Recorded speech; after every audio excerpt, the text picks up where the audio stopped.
Okay, I think we have enough here to get started.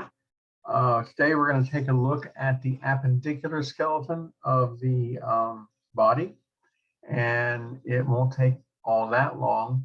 And remember that everything on the left-hand side is the same as the right-hand side. There are very few differences, if any, in the structures of the appendicular skeleton. So if you learn one side, you've got the other side to learn too.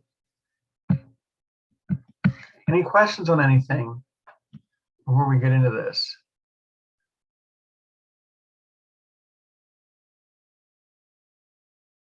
Okay, then I'm going to go ahead and open this up. If you have any questions on anything, please shoot me an email and I will get back to you right away.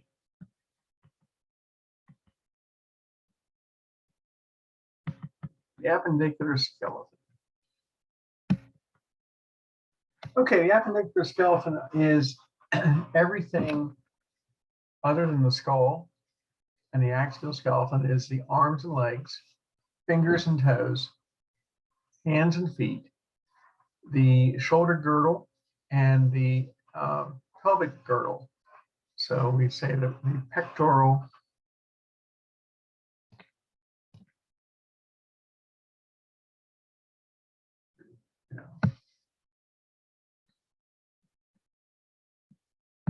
what did I do? Okay. Hang on a second. Okay. Let me stop sharing for 1 second here. I think okay, everybody in. I think.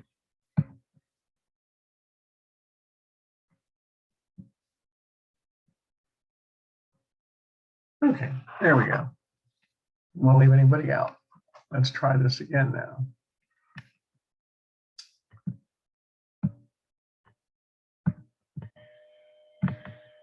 Okay, so as I was saying, so it is the pelvic girdle and the pectoral girdle that you have. So you have everything that's similar. This is the clavicle. It's our collarbone. It's the bone that you can feel right across the front. It attaches to your sternum, that big flat bone there in the middle of the chest where the ribs attach to the front, and it proceeds back to it articulates. Remember, articulates where two bones come together. It articulates with the scapula. And it just sort of sits out there in front. You know, it's easily fractured, easily dislocated. You know, it sort of leads, if you will, and you run into things and it gets fractured. So there's the clavicle. There's a flat end to it, and that's called the acromial end. That's the lateral end. That's the side away from the midline. So this lateral end is towards the shoulder. And there is a structure on the scapula that the clavicle articulates with called the acromion. You'll see that here in a minute. So we have a flat end and we have a thick end. And that end is called the sternal end because that end the medial end, the end of the clavicle closest to the midline, articulates on the sternum. So we have a sternal end and a lateral end, or a sternal end and an acromial end. The sternal end is closest to the midline, it's the medial side. It's the thicker side. The flat side is the lateral side. Flat, lateral, maybe that helps to remember it. It articulates on the acromion. Now here is our scapula. You can feel your scapula. You can reach around behind your shoulder and you can feel a bump back there. And that bump is this spine right here. There's a spine here. And what you're feeling is that is the top of that spine. You put your hand behind your back and rub where your scapula is located, or we call it our shoulder blade. And that is that spine that you can feel there. So this is the scapula.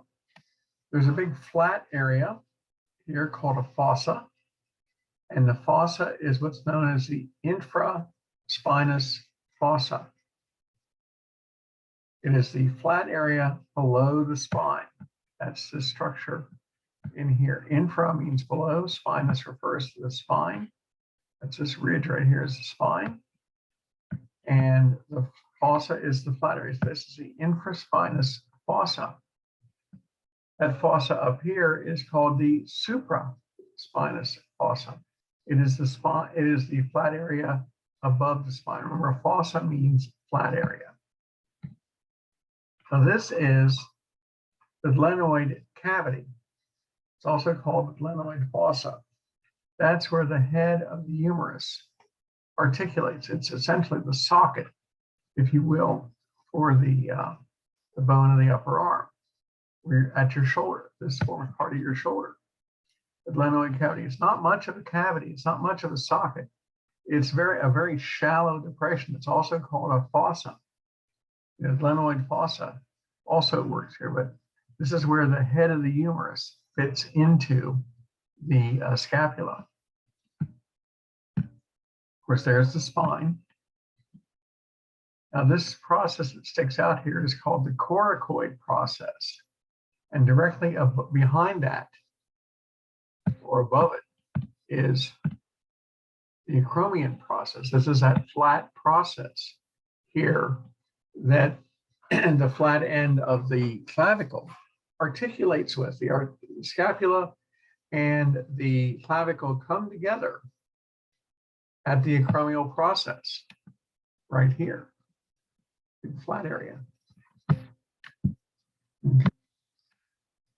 The vertebral border is the edge of the scapula closest to the vertebrae.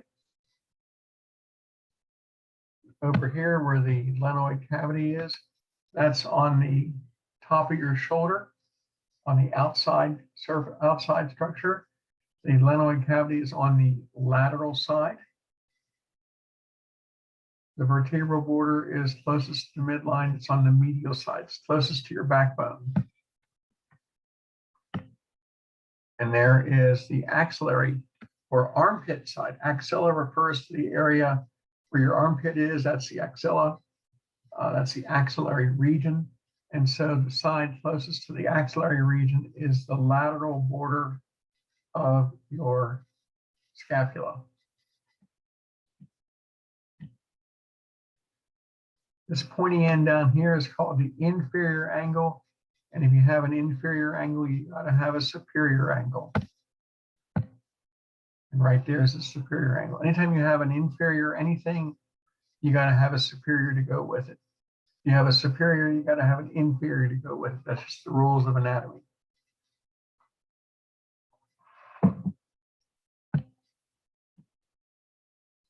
We have a superior border, means we're likely going to have an inferior border down here. Oops, didn't show it. Okay. So we have a superior border, we have to have an inferior border. Okay. Now, there's your glenoid cavity. I like this because it shows you how the clavicle and the scapula come together. Here is the spine of the scapula, right here, this thing along in here. This structure here is the clavicle coming together with the acromion. That's the flat end of the clavicle here, and that's the flat end of the scapula there, right above the glenoid cavity. There's the infraspinous fossa. There's the supraspinous fossa. The flat area above the spine, the flat area below the spine. There is another view of the acromion. There's our clavicle right here. There's the sternal end of the clavicle right over here. There's the flat end of the clavicle here, articulating with the flat end of the end of the acromial process right there, right in green. There's the infraspinous fossa, the supraspinous fossa. There's the glenoid cavity where the head of the humerus is now articulating in this drawing. The other process is the coracoid process. You have the acromial process is flat and articulates with the scapula and with the clavicle. The coracoid process is directly below this. All of these processes are places where muscles will attach and hold this girdle, this pectoral girdle together, because the shoulder involves the clavicle and the scapula and the humerus to come together, and it's surrounded by muscles, it's surrounded by connective tissue.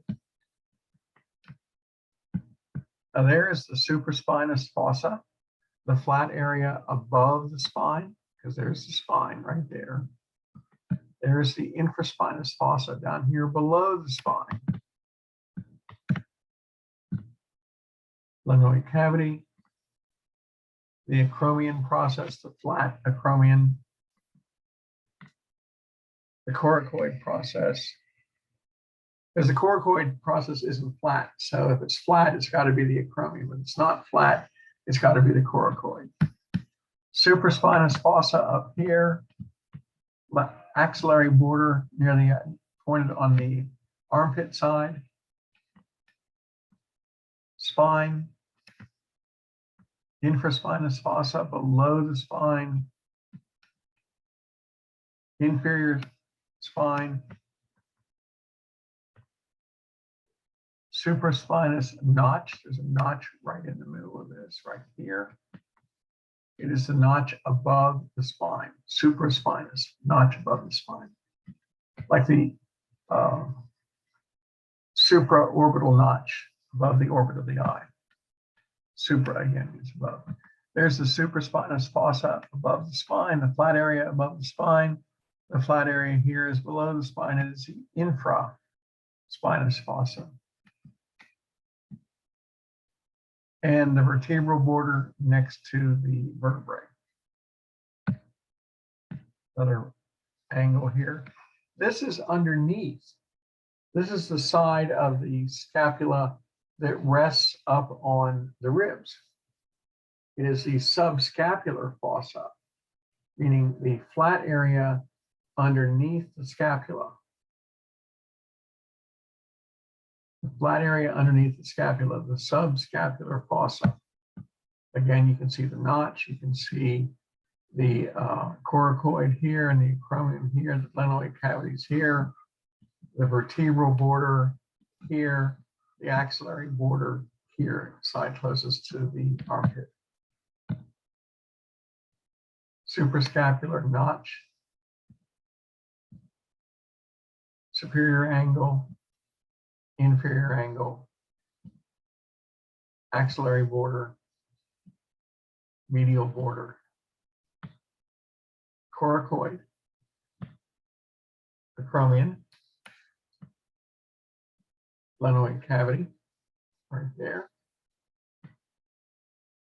superior border, and again, it's not showing the inferior border. Oh, well, maybe we'll see it in a second. There's the scapula again.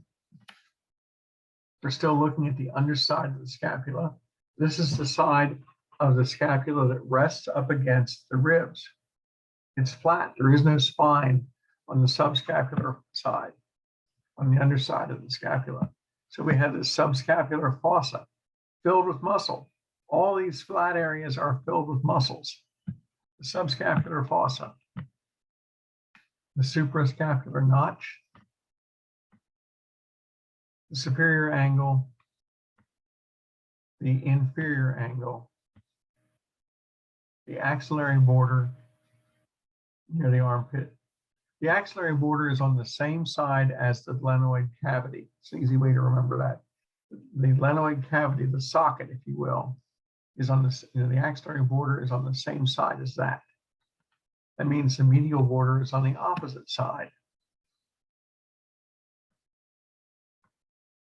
There's the coracoid, and you can see the acromion is flat right here.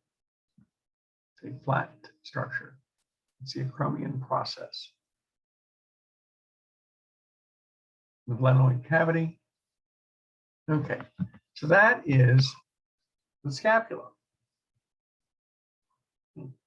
The subscapular fossa, the suprascapular fossa, the infrascapular, the supraspinous fossa and the infraspinous fossa and the subscapular fossa are all the location of very important muscles that give our arm great strength, but also help to hold this entire girdle together, because the shoulder has great flexibility and great movement, but it's also held together by muscles and connective tissue.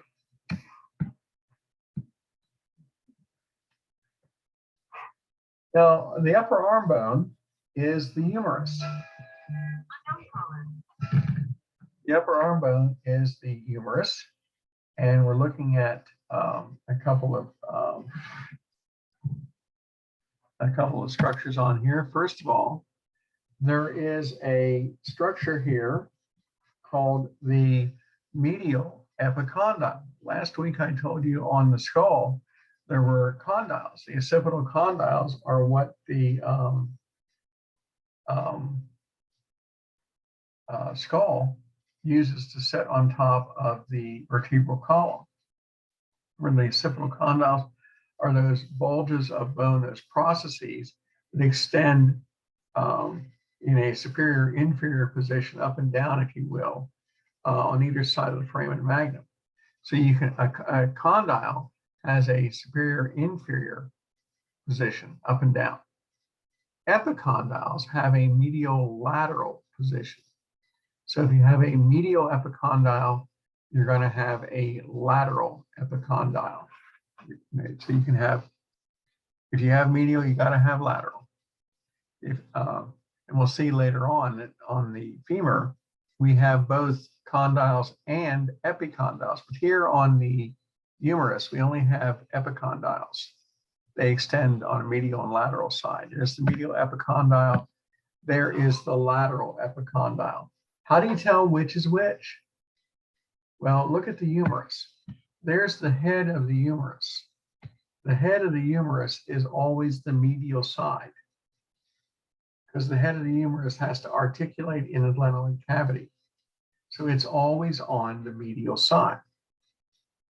So if you line up with the head of the humerus, you're on the medial side. Whatever you are, whatever structure you are, if you're lined up with the head of the humerus, you are on the medial side. That means this is the medial epicondyle, and the process over here extending outward on the lateral side is the lateral epicondyle.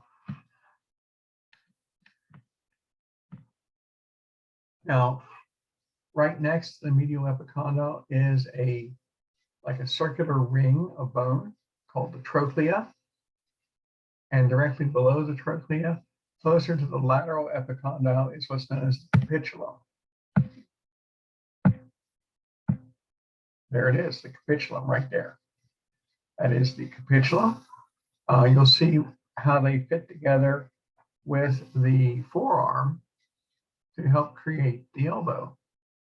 So we have the medial epicondyle on the medial side, the side of the head of the humerus, the lateral epicondyle on the opposite side We have the trochlea and the capitulum. Directly behind the trochlea and capitulum is a little flat area called the coronoid fossa. You'll see what that does. Now, this structure here is a bulge. If you have a tuberosity, tuberosities are often bulges on bone, and it's usually the point of attachment of a muscle. And this one gives it away. The deltoid tuberosity is the point of attachment of the deltoid muscle. Now, you know the deltoid muscle. The deltoid muscle is that muscle that covers your shoulder. And you know, if you've gotten any injections recently for any reason, the injections of the shot goes usually into the deltoid muscle in your covering your shoulder, and that muscle extends down about halfway down your humerus and attaches at the deltoid tuberosity. So it's a point of attachment for the deltoid muscle, and there's a little bulge on the surface of the humerus. The little bulge, which is really hard to see sometimes, I'm glad we have pictures, is the deltoid tuberosity. You will hear that term a couple more times, tuberosity. Here we have a structure known as the lesser tubercle. And if you have anything lesser, you have to have greater. The lesser tubercle is a bulge right here on the head, near the head of the humerus. If you have a lesser, you're going to have a greater. And there's the greater. You have the lesser tubercle, the greater tubercle. Those are bumps. They're points of attachment for muscles. We have a groove in between called the intertubercular groove, right through the middle there. And then there's the head. So the lesser tubercle is near the head. The greater tubercle is away from the head. The groove is in the middle. The head is this large round structure that fits right into the glenoid cavity. Now, greater tubercle, it's away from the head. It's over here. Here's the head of the humerus right here, fitting into the glenoid cavity. Here's the greater tubercle. The lesser tubercle is over here, and the groove is in between. Now, if we look at the back side, the posterior side of the humerus, there's the head. The head is still on the medial side of the body. It articulates into the glenoid cavity. It doesn't matter which way you look at it, whether it's tilt in the posterior or the anterior view, it doesn't matter. The head is always on the medial side. So there's the head of the humerus. Down here is a flat area on the underside of the humerus called the olecranon fossa. Olecranon fossa. You'll see what goes in there in a few minutes. So there's the olecranon fossa. Now, since there's the head and it's on the medial side, that means that is the medial epicondyle right there. That makes that appear the lateral epicondyle. There's the trochlea, and this bump here is the capitulum. No, didn't show it in the back. That little bump here, closer to the lateral epicondyle, is the capitulum. There's the head on the medial side. The socket is always, the head always articulates in the socket. The head of the humerus, the head of the femur are always on the medial side. So when you line up with the head, it's a medial structure.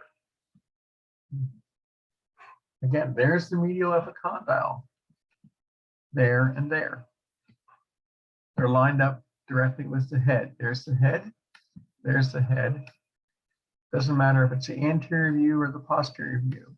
It's the medial epicondyle. That makes that the trochlea. That makes that the capitulum. That makes that out here the lateral epicondyle. Over here is the lateral epicondyle, trochlea and capitulum. There's the head of the humerus. So directly below the humerus, you have two bones. You have the ulna and the radius. This is the radius. The radius looks like no other bone in the body. It has a circular round head. It's almost like a stamp, if you will. Not the kind you mail, but the kind you stamp things with. This is called the radius. The whole bone is called the radius. There's the head of the radius right there. The neck of the radius. And there's a bump here called the radial tuberosity. The radial tuberosity is the point of attachment of the biceps muscle. You'll see that when we get into muscles. It's the point of attachment of the biceps muscle. And it does bulge. I have a better picture here. There's the radial tuberosity. I told you we were going to use tuberosity again. There is the styloid process for the radius. Well, we had a styloid process on each side of the skull, on the underside of the skull coming off the temporal bone. Well, here we have a styloid process on each radius. Again, it's a point of a bone. You can see it better in a different view here in a second. Okay. There's the radial tuberosity. It's that bump right there on the radius itself. The biceps muscle attaches to that radial tuberosity. There's a better view of the radial tuberosity. See how large a bump it is? Here is the styloid process. There is the head of the humerus, head of the radius, circular head, the neck of the radius, and the radial tuberosity. The reason that the head of the radius is round is so that you can rotate your arm, like when you're turning a doorknob. When you're turning a doorknob, that head of the radius rotates around against the humerus. And so we have this ability to turn our arm around almost a full 360 degrees when you turn a knob, for example. Now, this is the other bone in our body that looks like no other structure. Because the long bones all, a lot of the long bones all look the same or have similar structures. Nothing looks like this one. This is the ulna. I've often thought it looks like a socket wrench. There's the head of it right there. So now the head of the ulna is called the olecranon process. If you want to know where the olecranon process is, feel your elbow. Your elbow is the olecranon process of your ulna. That's what your elbow is. So you can feel your elbow right now and feel the olecranon process. That's what forms the elbow. This notch here fits in on the trochlea and capitulum of the humerus. So there is its coronoid process. There is the trochlear notch. It fits in on the trochlea and capitulum. And when you move your arm back and forth, your elbow is moving around on top of the capitulum and trochlea. Of course, down here is its styloid process. No other bone looks like the ulna, just like no other bone looks like the radius. They are very distinctive. Now, I'm going to introduce something here about the thumb. The thumb, right here, number one, the thumb lines up. You take your arm and stick it straight out with your thumb sticking up in the air. Your thumb lines up in a straight line with your radius. And so you can follow your thumb back up your radius to your elbow. When you turn your arm at the elbow, you rotate your arm like opening a doorknob. You are rotating the radius, and that allows your arm to turn. So the radius lines up directly behind your thumb. That means that your ulna is directly underneath your radius.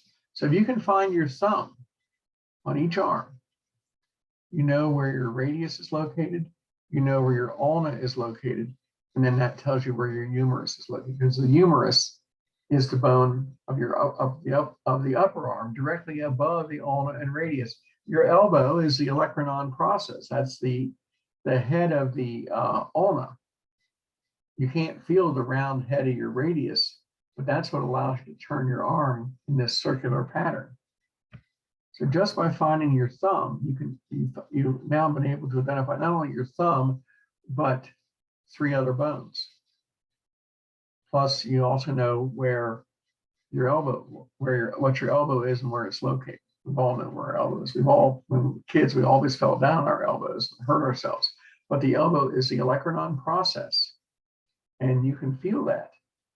The olecranon process. It is also the point of attachment for your triceps muscle.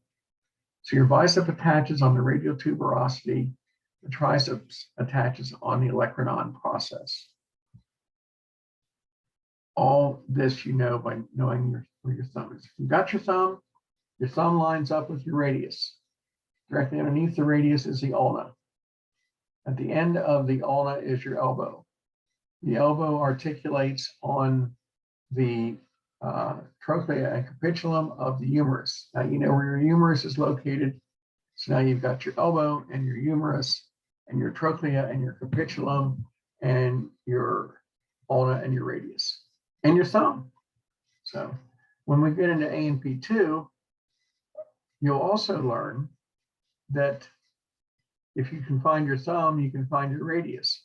If you find your radius, you know that there's a radial artery running down underneath the radius and a radial vein going back. At the ulna, you have a radial artery going down towards the hand and a radial vein, an ulnar vein coming back. So if you know where your thumb is, not only do you know where your bones are, now you know where your arteries and veins are, and you have an ulnar nerve and a radial nerve too. So just by knowing your thumb, you know a whole lot about your arm. And let's throw one more thing in here just for icing on the cake. If you know where your thumb is, you can take your radial pulse, because the location of the radial pulse is just behind the thumb, sitting on top of where the artery runs up beside the radius. Anyway, moving on. This is a hand, in case you had to figure that out. The number one structure here is the thumb. The bones of the hand are called the carpals, the metacarpals, and the phalanges. The phalanges are the fingers. The bones of the hand are called the metacarpals. The bones of the wrist are the carpal bones. And they're hard to identify. They have unusual names. So I usually just ask you to know them as the carpal bones. So these are the carpals. I'll run through the list of names here for you just to show you what I'm talking about. Trapezium, trapezoid, scaphoid,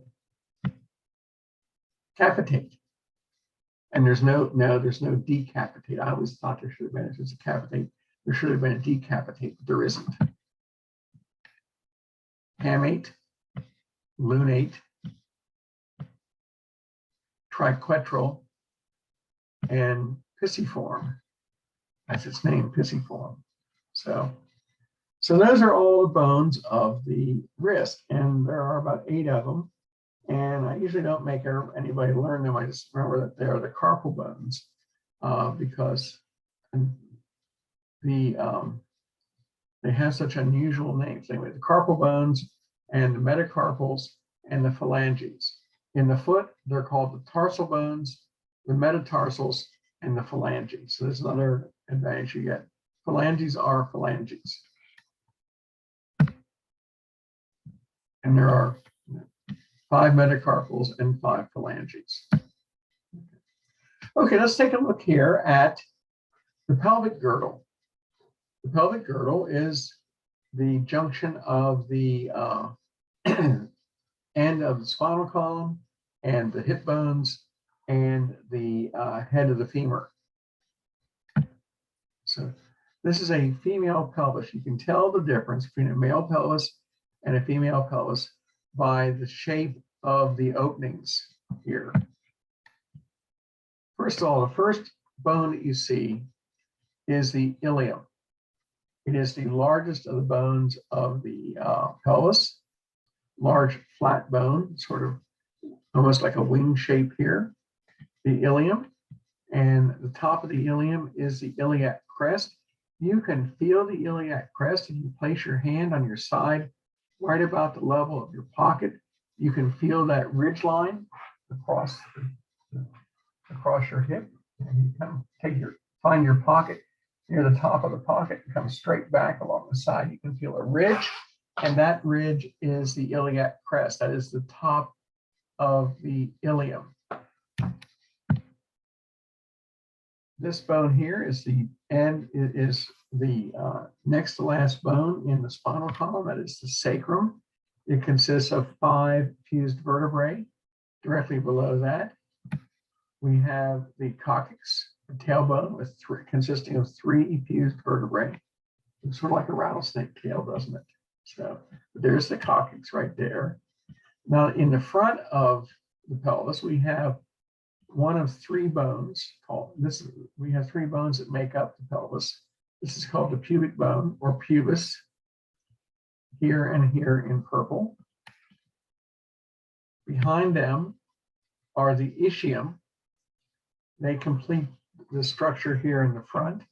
And then the rest of the third bone on both sides is the ilium. So we have the pubic bones, the ischium, and the iliums on both sides. Now, this structure where the sacrum and the ilium come together is called the sacroiliac joint. Sacroiliac joint is very important to us. When we walk or run or climb stairs or do anything, shock of motion is transferred up our femur into the pelvic girdle. Now, that shock is sent around to the front, where it gets absorbed by the pubic symphysis, right here, that pad of cartilage. It's also sent around to the back, where it is transferred through the sacroiliac joint into the spinal column, and it moves up the column and is absorbed by these pads of cartilage here in what are called the intervertebral discs. So they function as a shock absorber. They do a pretty good job. So we have the sacrum and the ilium and the sacroiliac joint. A lot of issues with motion and range of motion and pain and movement come from inflammation in the sacroiliac joint. Lots of older people have problems here with this joint. And there is the pubic symphysis. Remember the mental symphysis we had, or the mandibular symphysis we had on the mandible last week, where the bones fused together? Well, here the pubic bones did not fuse together. We have a pad of cartilage in the middle. It's called fibrocartilage. It's the same material as the intervertebral disc. There's pads up here, and this functions as a shock absorber for motion. Does a pretty good job for us, because it usually doesn't hurt to walk or run or climb stairs, because this is absorbing shock, and what doesn't get absorbed here is transferred to the spinal column and is absorbed here in these pads. Large opening here called the obturator foramen. This allows the passageway of the blood vessels and nerves. They're going up and down the legs. So nerves that are going down through the leg, like the sciatic nerve, or coming back up into the spinal cord, pass through the obturator foramen. Large blood vessels that go down, like the iliac artery or the iliac vein coming back up, pass through the obturator foramen, very large opening on each side. Here is one of the lumbar vertebrae. You know, there are, I think, about anywhere from 3 to 5 lumbar vertebrae, and the lumbar vertebrae, the last one will articulate against the sacrum here, a big pad of cartilage in between. Now this is the counterpart to the glenoid cavity. This is the acetabulum. It's a much deeper socket.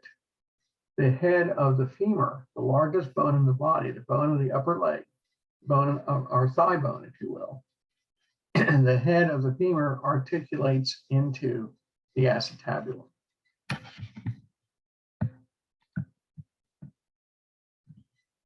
This is known as the pubic arch across here. It is a wide arch, a wide angle across here. The shape of the arch will tell you when you're looking at the pelvic girdle if it is a male pelvis or a female pelvis. The female pelvis has a inverted bowl shape here at the pubic arch.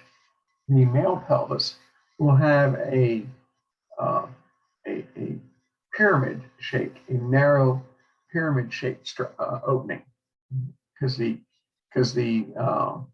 male pelvis is narrower. So we have the pubic arch, either inverted bowl or pyramid structure, depending on if it's male or female. The inverted bowl shape is there because the pelvis is normally wider to allow for the passage of the baby through the birth canal and for delivery. You have to have a larger opening here for the passage of the baby to come out, because the vaginal opening is somewhere right in this region here. And of course, I went too fast. There was the inner vertebral disc right there. All these pads in between the vertebrae. Their function is shock absorbing. Again, here's our female pelvis. There's the coccyx, the tailbone, 3 fused vertebrae. It's not useless. It attaches to muscles attach there. So muscles attach everywhere on the vertebrae. The true pelvis is brim to brim across this opening. And the false pelvis is iliac crest to iliac crest. It is the shape of the true pelvis that dictates, if it's a female pelvis or not. A true pelvis is wide enough, in the female pelvis, it is large enough that you could make a fist and place your fist through the opening and not touch the sides, because your fist is about the size of a baby's head. So if you're looking at one of these structures and you can't tell if it's male or female, and you're not certain if you're seeing the bowl-shaped structure down here or an inverted V, or is that a V, or is it just, if you start overthinking it, see if you can place your fist through the true pelvis. If you can, then it's a female pelvis. If you can't, if it's a narrower opening, it's a male pelvis. And forcing it doesn't count. Okay. There's the pelvic brim, the edge of the pelvis. The pubic arch, again, the pubic arch is either going to be an inverted bowl or an inverted, or a triangular shaped structure. Gives you an even better picture here, this inverted bowl, if you will. Okay. So we're looking at this from the posterior side. Again, the sacrum, and of course, there's the coccyx right there. There's the ilium, the ischium, and the pubic bones. There's the pubic symphysis right here. The pubic arch. There's the coccyx, the iliac crest, the ischial spine, which is really hard for us to feel right now. Usually we can do very good on the iliac spine, but not the ischial spine. Okay, looking at one of the bones, we call one of the coxal bones, which is half of the hip bone, the hip joint. There's the iliac crest up there. superior iliac spine. Now,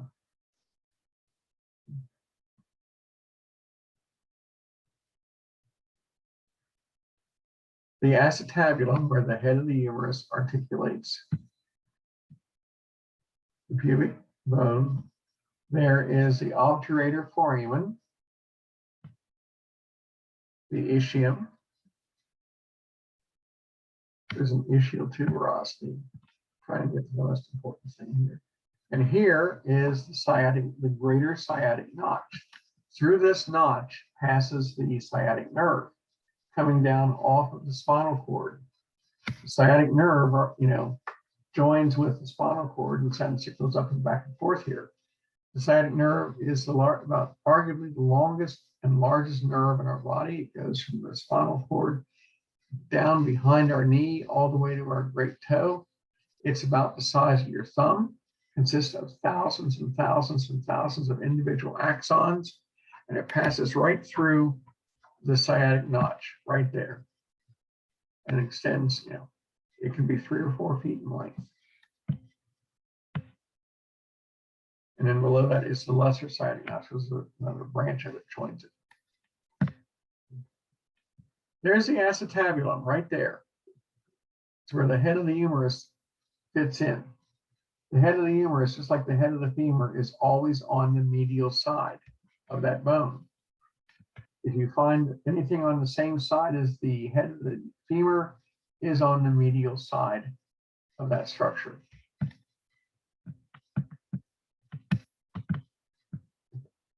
There's the greater sciatic notch right there. We see it again here. And again, as I said, the longest, definitely the longest nerve in our body, probably the largest nerve too. Let's take a look now as we move further on down the leg.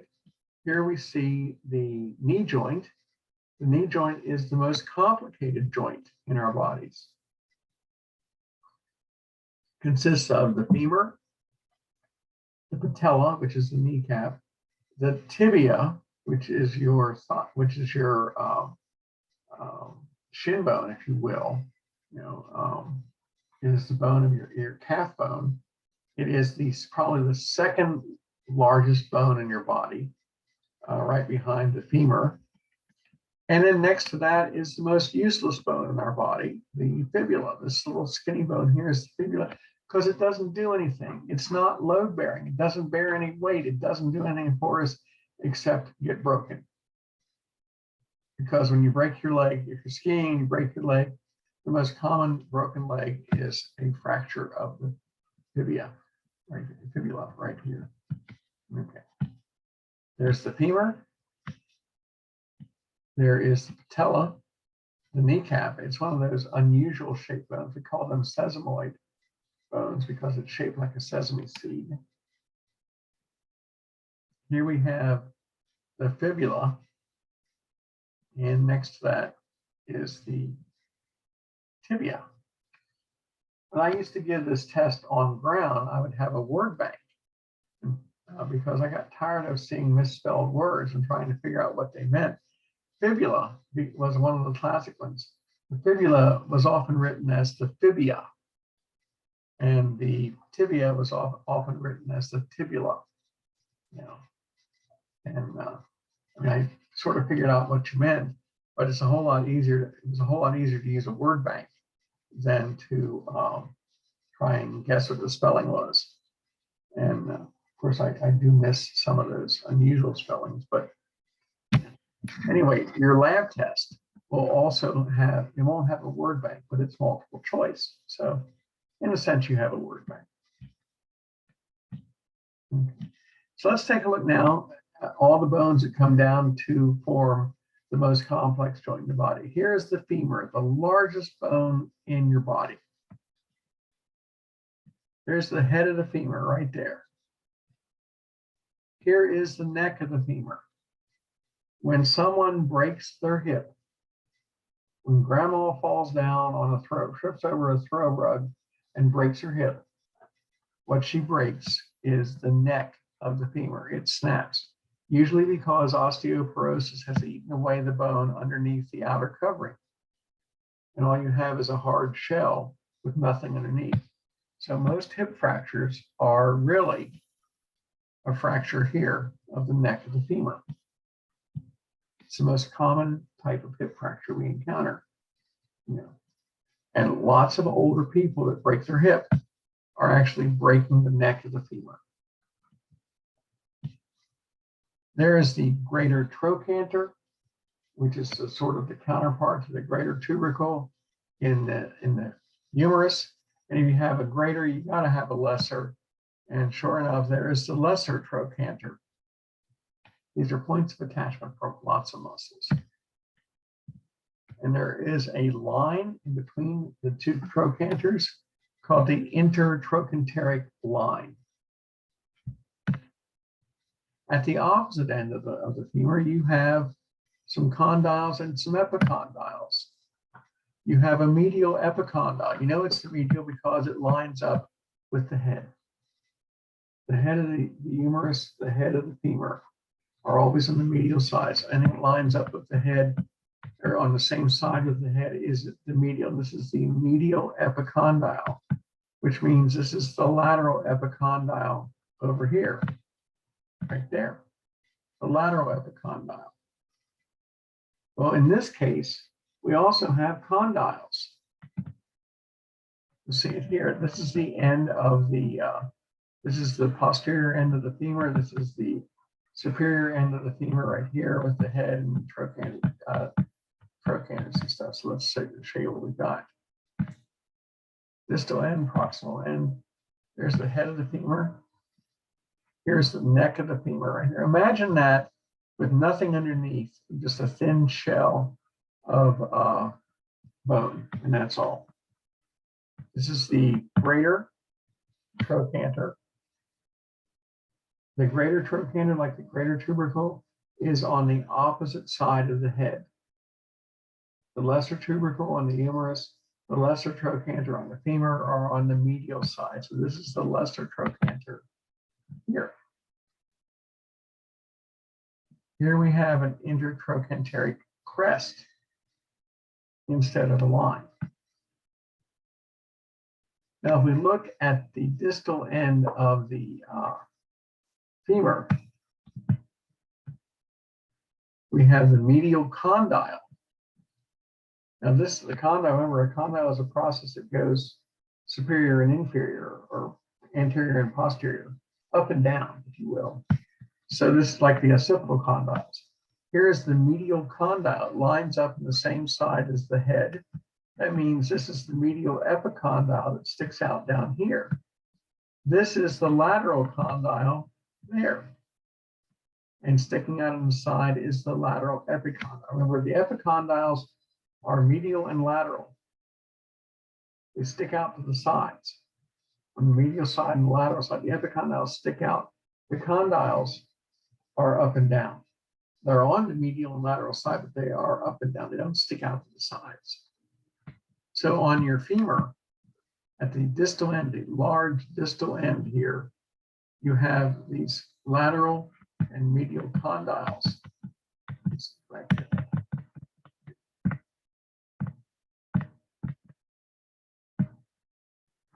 So we're looking at the superior surface. There's the medial epicondyle. Underneath that is this, the medial condyle. Underneath the lateral epicondyle is this, the lateral condyle itself.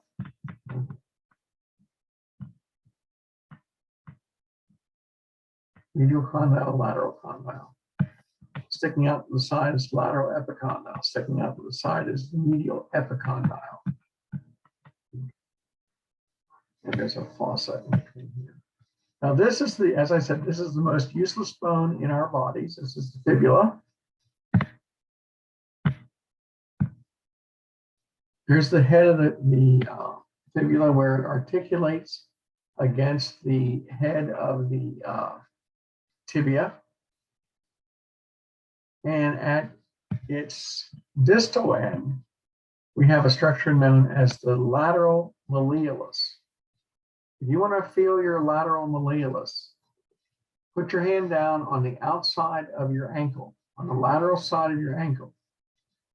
And if you rub that bump on the lateral side of your ankle, that is the lateral malleolus. There is no ankle bone. We have no bone called ankle bone. The lateral malleolus is the outside of your ankle. And what our fibula does for us is get broken because it sticks out to the side. It's not load bearing. It doesn't do anything for support, and yet it will fracture very easily, very, very easily.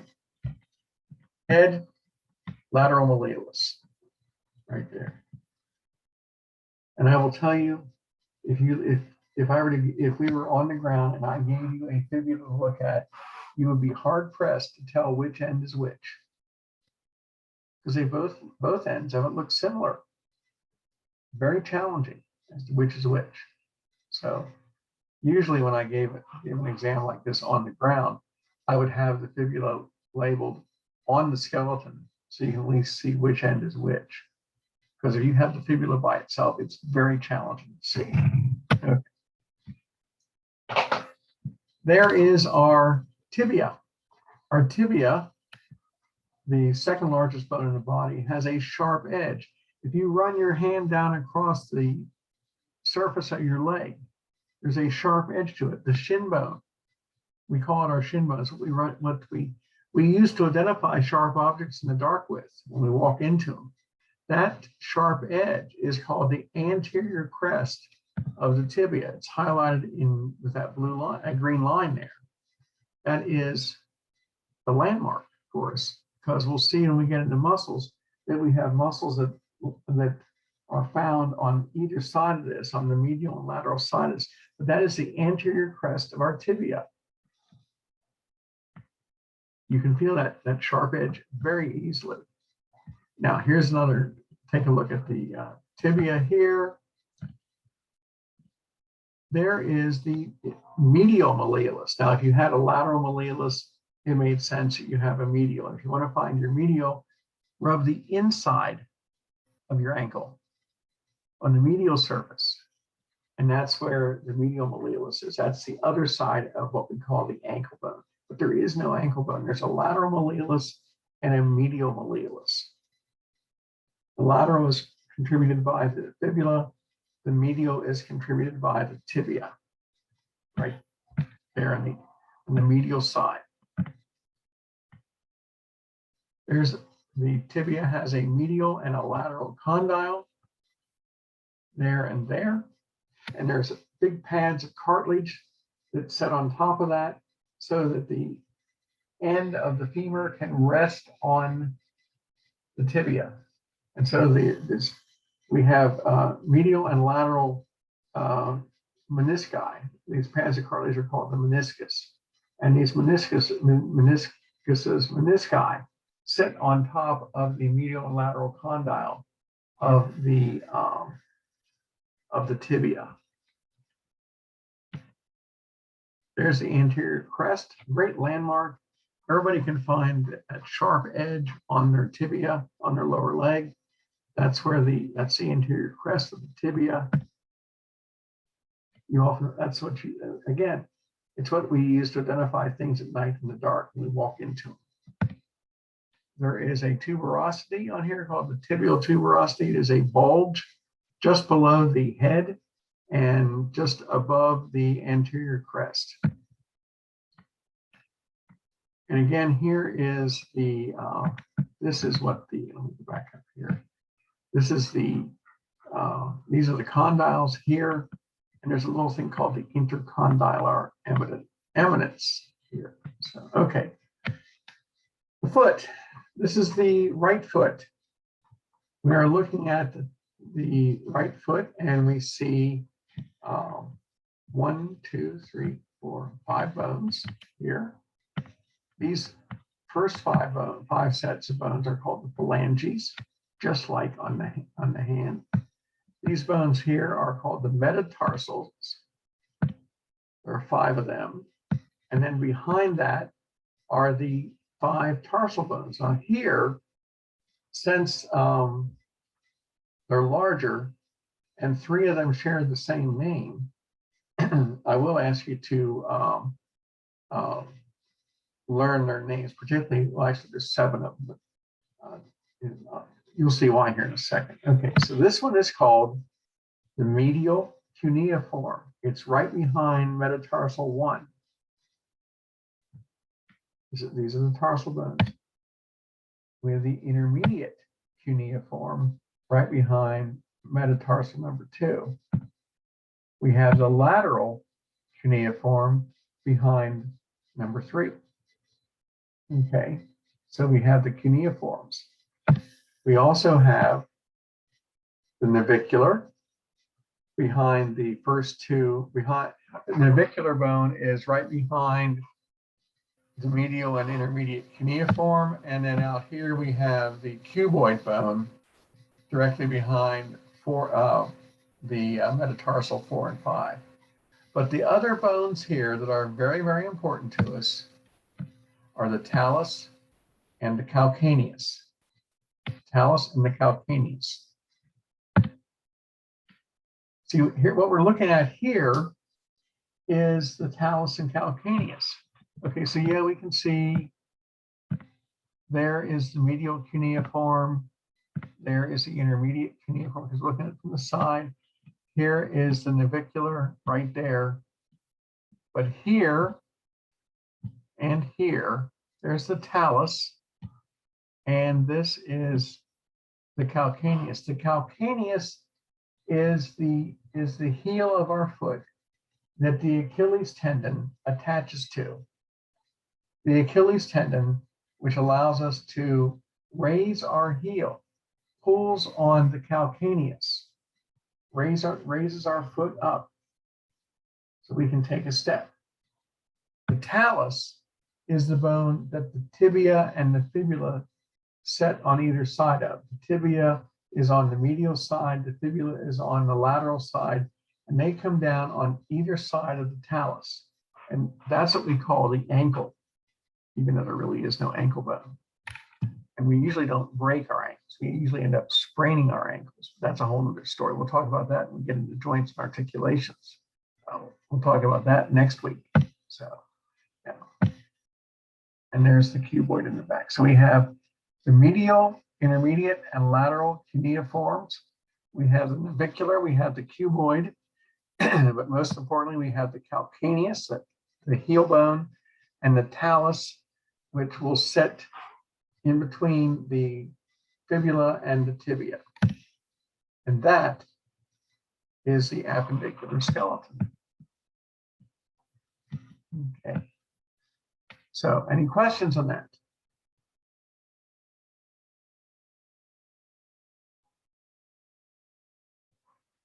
Okay, so I'm going to try to get over to school today on campus to see if I can get the bones laid out in room 217. If anybody wants to go in and see them, feel free.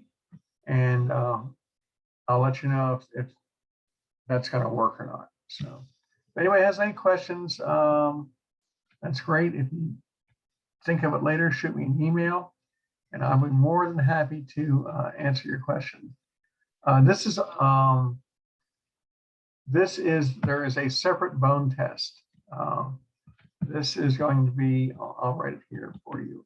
It'll be lab test 2. The second lab test is what we call the bone test. And so all this will be on, the skull and the axial skeleton and the appendicular skeleton and joints and articulations are all going to be on the bone test. So that's why I give you plenty of time to get ready for that test. So, okay, any other questions? Okay, then I'm going to get us out of here, and I will see you all later in lecture.